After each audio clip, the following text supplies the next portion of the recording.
Hello and welcome to a very special show. Last week, we at Times Network explained how news publishers and content creators in India and across the world have been seeking to hold big tech and AI platforms to account over alleged copyright infringement and why copyright owners are entitled to compensation for their content being used to train large language models or LLMs and thereby generate responses to prompts and questions.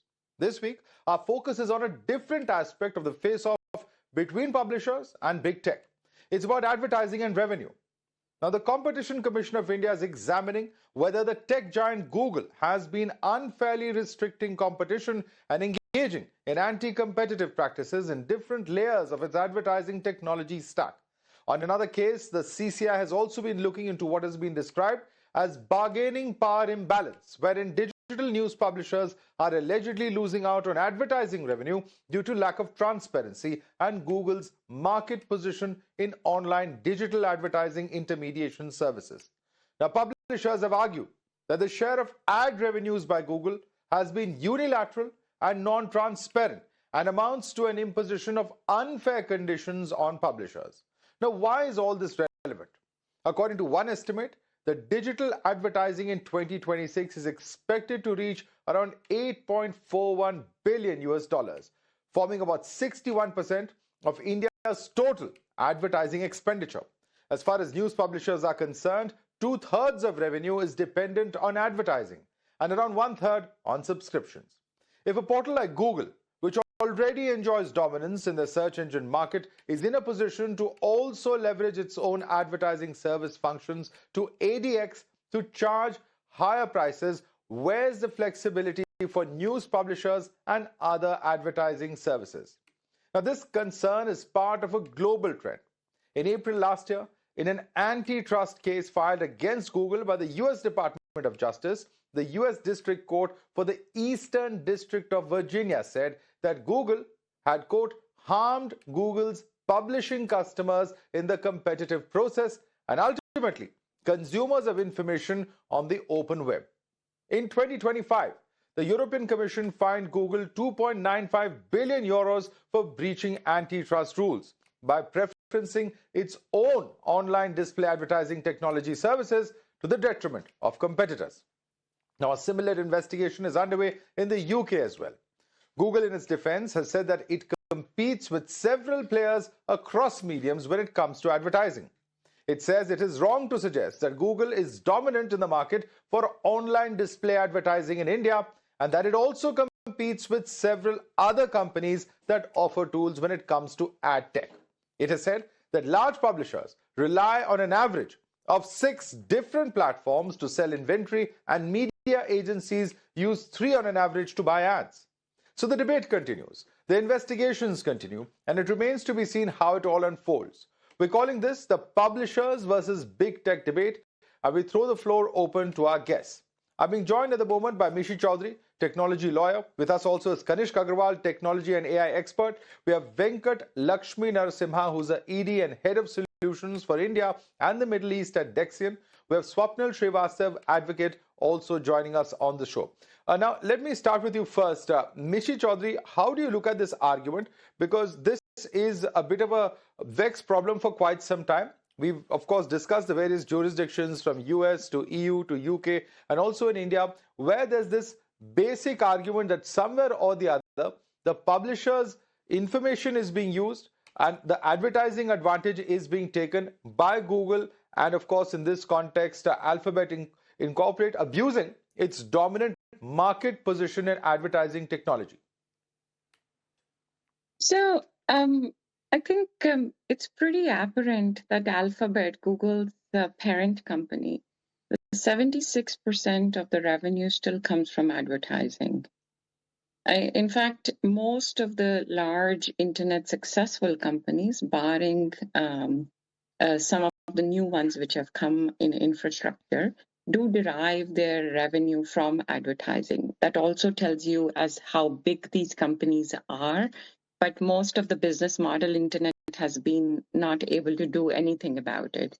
That's why advertising becomes so important, especially today's time when most of the large language models also get trained trained on the large data which is created.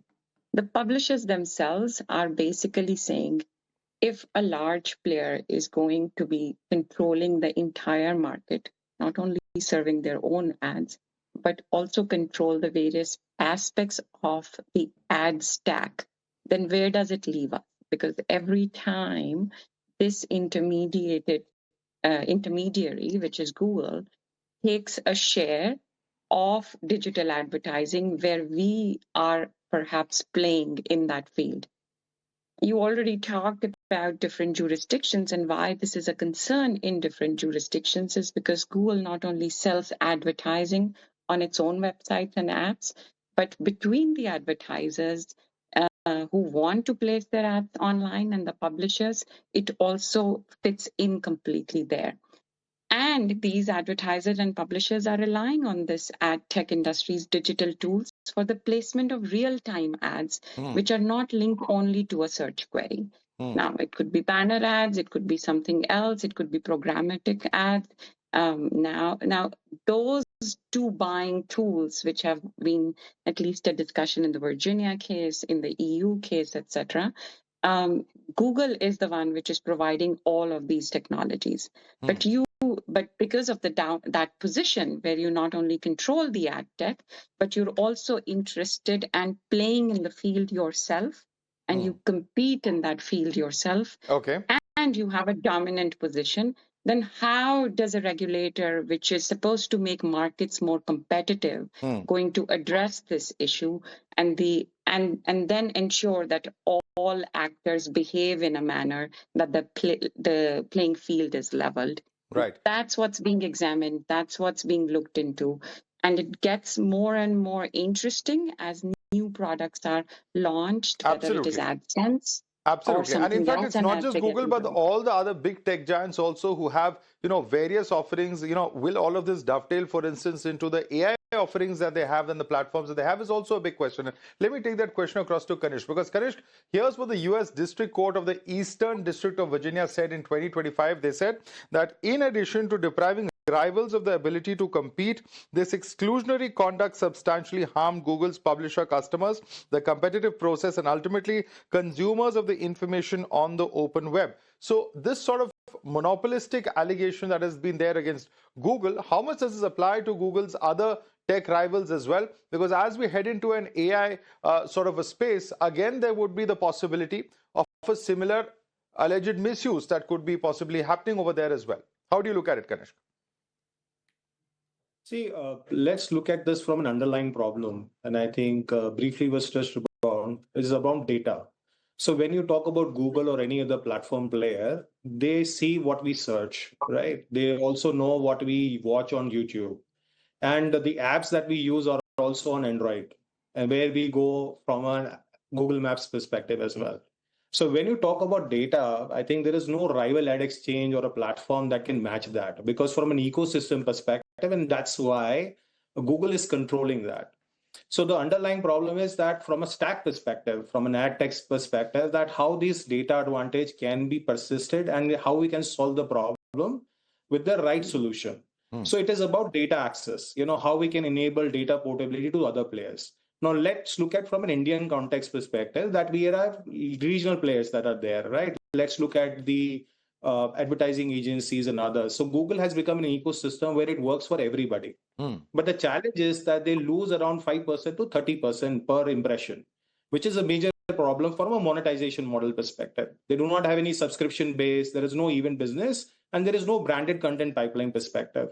So when Google is using these unified pricing rules, it suppresses the floor prices of these regional channels and others. So the competitive shift towards the Google ecosystem perspective, and I think that's the real challenge that we have to solve for.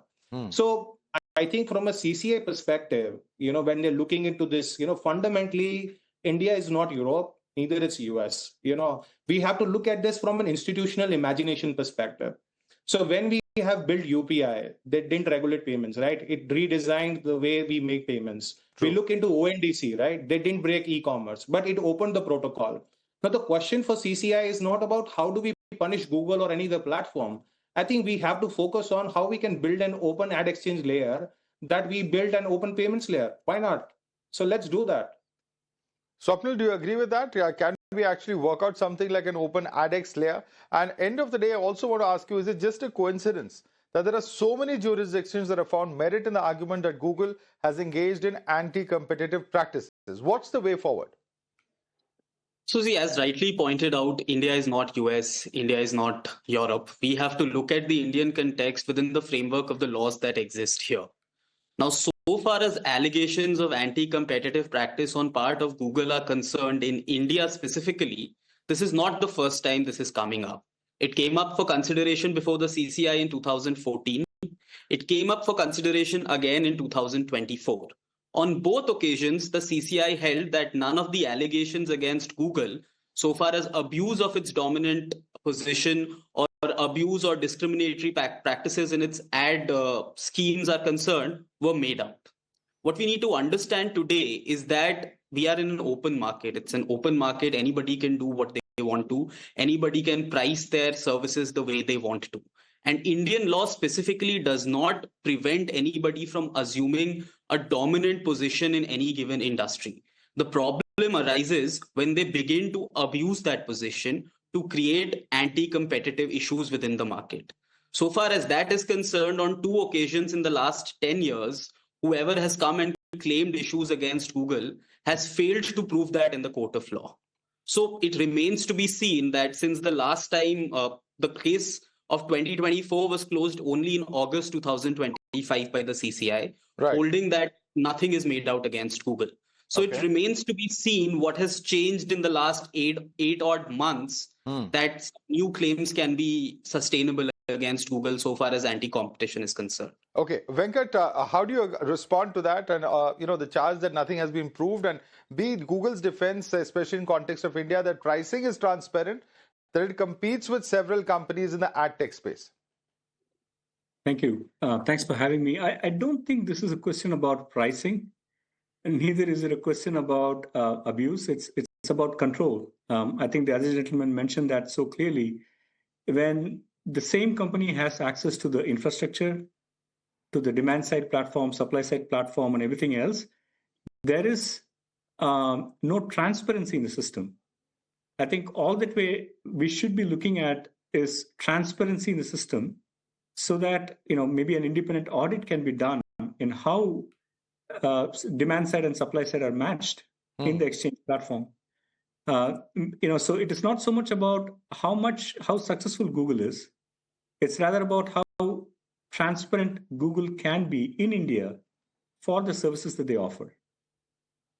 Right. And let me bring back Mishi into that particular question. Mishi, the more fundamental question for publishers here in India, and the biggest debate at this point of time, is that if they are dependent on advertising revenues for their survival, how do they counter the situation that prevails where, there is, of course, as some of our other guests have been mentioning, the attempt by Google, for instance, by virtue of the technology, perhaps by default, that it kind of suppresses the prices. And of course, if they are using this content, why shouldn't they be paying a direct portion? Is a big question that many of the those who produce content would be asking.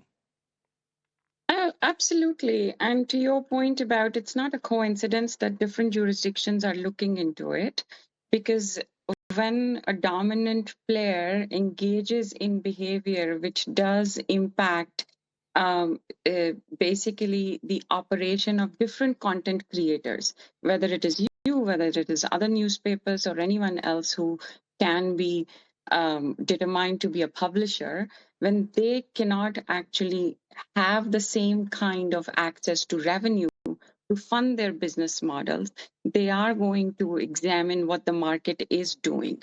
That's why every regulator, whether it is US, UK, or European Union, is going and looking into it.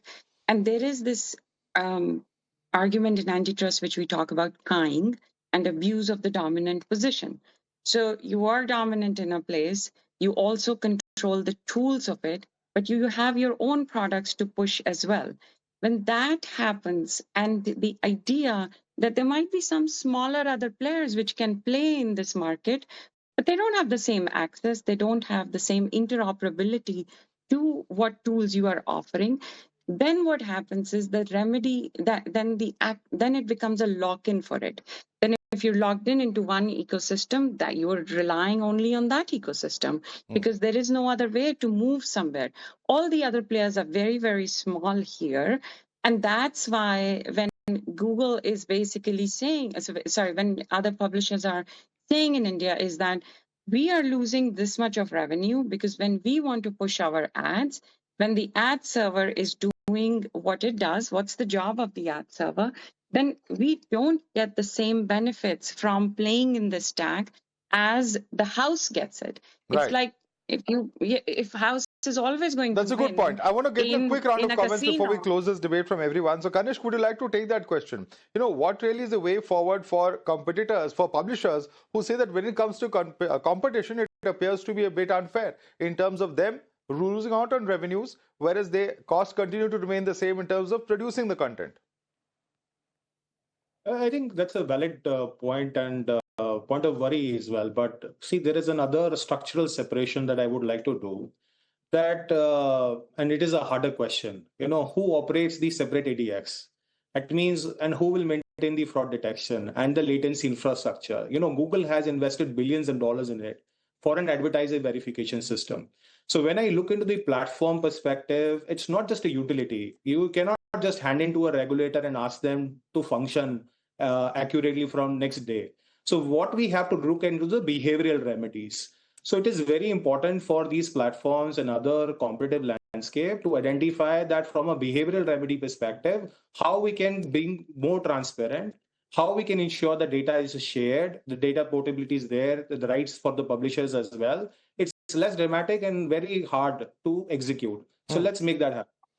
Swapnil, do you agree with that contention that, while the publishers feel that they are being shortchanged due to lack of competition, is it time to perhaps look at an alternative model? And how easy or difficult will that be to replicate here in India?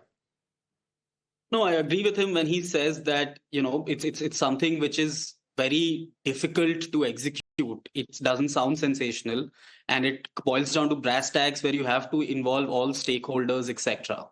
But so far as the issue of data is concerned, I think globally we are seeing there's a rising movement that if big tech is unauthorizedly making use of someone's data, then they should be held accountable for it. But that's one aspect. The second aspect, which was about control over infrastructure, the house always winning, there are being smaller players who are not getting a chance, are concerned. Unfortunately, that is how the free market works. It's the survival of the fittest. Google cannot be expected to, like Sir said, there's a lot of investment that Google has made, etc. So Google cannot be expected to change its business model so that its competitors can survive without having putting in the same sort of investment, the same sort of infrastructure. But that's a sword that cuts two ways, unfortunately. Let me bring in Venkat on that. Venkat, of course, these new technologies are disruptive. There's no two ways about it. Of course, the law of the free market, everybody appreciates. But the point is that can that be at the cost of the global publishing or media industry? Because they say that they are going to completely lose out on revenues. Does that logic then make sense? And also the fact that I mentioned right at the outset that this is a problem in various jurisdictions. Yeah, let's just break it down really quickly. Let's say I have a website. I say that I have someone who's accessing my website, and what advertisement do I show them? And there are advertisers who bid at real time saying, hey, could you put my advertisement in that space that Venkat owns as a website? The section in between, the ad exchange, decides who gets to publish what advertisement on which website and things like that. Everything is owned by Google. The entire infrastructure is owned by Google. This is not a question of one person making money. It's about all the tools are provided by Google. Let's ask just one more question. Do third-party people also provide tools for people to publish websites and publish advertisements? They do, but is it natively integrated with ad exchange? No. So there are things that Google can do to provide more transparency to the process so that third-party publishers, third-party advertisers can also come in and have a play in this infrastructure that Google has built. Again, we are not here to tax success. It's rather that we should make it more transparent so we could have more players in the system. That's, I think, what we're talking about here. All right. Mr. Chaudhary, last word to you on this larger question of the open market and free market that should ideally be the manner in which business is conducted. Slightly different in this context, would you say? Well, free markets operate when the rules are set and everybody follows those rules. That's exactly why antitrust or competition is there, that we want to ensure that there is more competition in the market and we as consumers are getting the best out of this market. Now, all of this is when Google actually acquires DoubleClick, and then it becomes this very integrated entity which is controlling everything. That's not really how free markets operate. That's why antitrust provisions kick in. The regulator says, oh, here are the rules. Exactly, this is how you do. You don't actually control everything here. You don't put your own advertisements. You don't control the tools, etc. You are also trying to end the time. Like the DOJ case, there is going to be, of course, there's a demand for divestiture. That's the same thing to say, oh, there's nobody else so as big as somebody who can't operate. Right. They acquired a company. This can, again, operate in parallel. We have precedents. Right. Yesterday, also, there's been a case on Live Nation and Ticketmaster. We are seeing the larger the companies become, the more abuse of the dominant position happens, and that's the only reason. Unfortunately, that's a reality, and that's a reality that confronts us today. How do we resolve this is, of course, a very open question, and what will the Competition Commission of India also have to say on this is something that we're going to be watching very closely. Mishi Chaudhary, as well as Kanishk Agarwal, also Venkat Lakshmi Narasimha, as well as Swapnil Srivastava. I'd like to thank all of you for joining us on this special show.